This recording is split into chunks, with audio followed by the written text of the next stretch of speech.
In the Old Testament, King David has found himself on the run. He's running from his own son, Absalom, who's trying to kill him, who's trying to take over the throne, take the kingdom.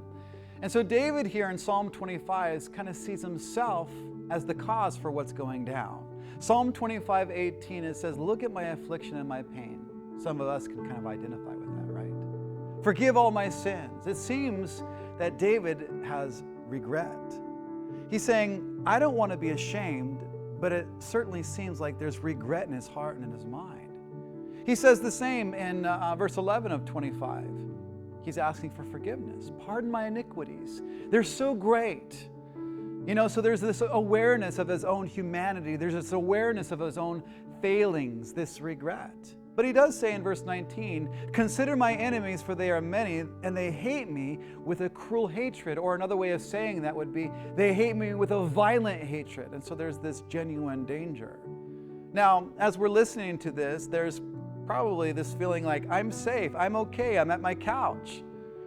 But imagine being pursued by an army, by soldiers. That's the reality for David here. But David comes with regret, and he says, even though there's fear and there's genuine danger, there's this violent hatred coming against me, I have regrets. My enemies, Lord, they're surrounding me.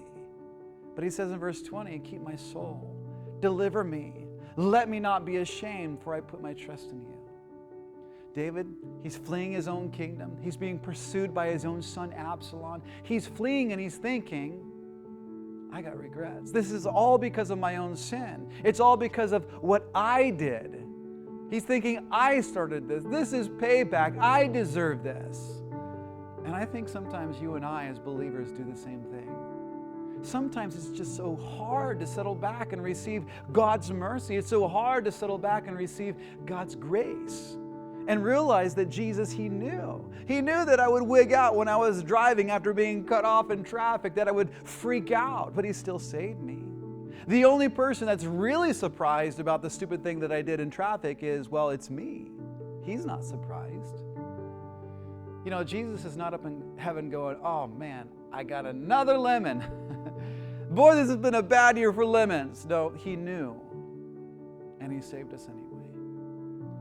He knew and He saved us anyway. He knew and He saved me anyway. He knew and He made me His own, and He called me His own, and He did it anyway.